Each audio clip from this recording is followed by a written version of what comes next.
সুবহানাল্লাহ। আর একটু জোরে বলি আলহামদুলিল্লাহ।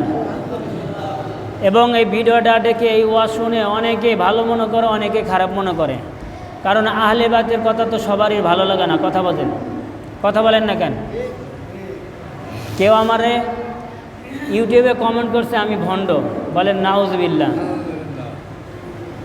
আচ্ছা বলেন, আমি এখানে বসে এমন কোনো কাজ করছি, ভণ্ডের কোনো কাজ করছি? কথা বলেন, জোরে জবাব দিতে হবে। কথা বলেন না কেন?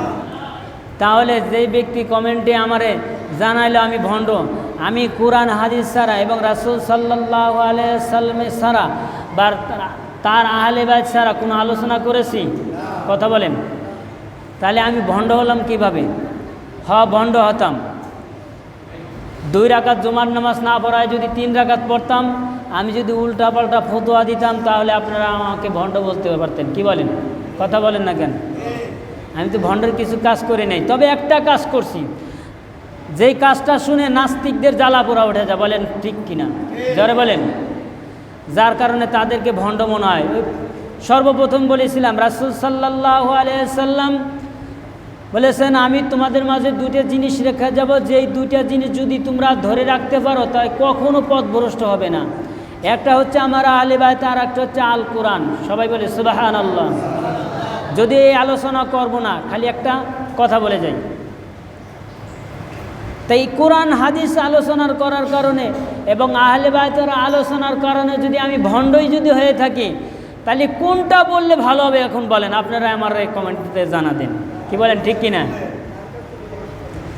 তবে আপনারা আমাকে ভণ্ড বলেন আর না বলেন, আমারে ভালো বলেন আর না বলেন, আমি যতদিন বেঁচে থাকবো এবং এই মেম্বারে, এই মসজিদ না, এই মেম্বারে, এই কুরসিতে যতদিন আল্লাহ পাক রব্বুল আলামিন আমাকে কথা বলবে, ততদিন পর্যন্ত হক কথা বলে যাব। বলেন সুবহানাল্লাহ।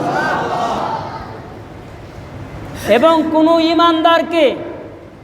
কোনো ইমানদারকে নাস্তিক্যবাদ যত আছে, কোনো ইমানদারকে মুখ বন্ধ করতে পারবে না। বলেন ঠিক কিনা?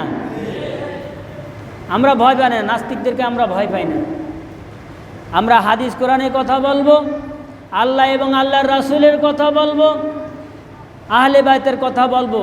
যদি রাসূলের কথা বলার কারণে, কোরআন হাদিস কথা বলার কারণে, আহলে বাইতের কথা বলার কারণে কারোর বন্দুকের গুলি যদি মনে করতে হয় যে এই লোকটার দুনিয়ার থেকে উৎখাত করে দেব, বুক পেতে দেব, বলেন সুবহানাল্লাহ। কথা বলেন না কেন?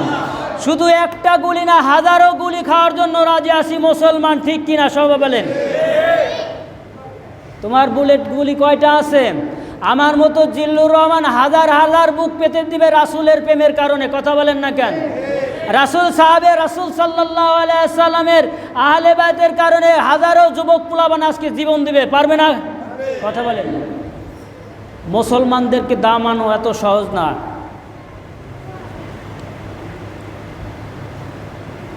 যাই হোক, আল্লাহ পাক রব্বুল আলামিন আমাদেরকে সকলের হিদায়াত দান করুন। সবাই বলে আমিন।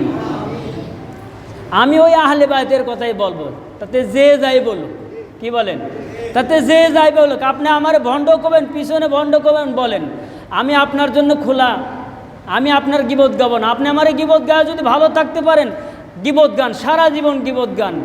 রাসূল সাল্লাল্লাহু আলাইহি সাল্লাম বলছেন, গীবত হচ্ছে সবচেয়ে বড় গুনাহ। আপনি 5 ওয়াক্ত নামাজ পড়েন নাই, রোজা করেন না, আমি আল্লাহ পাক রব্বুল আলামিন ইচ্ছা করলে মাফ করে দিতে পারি। কিন্তু গীবত এমন একটা গুনাহ, যেই গুনার সাথে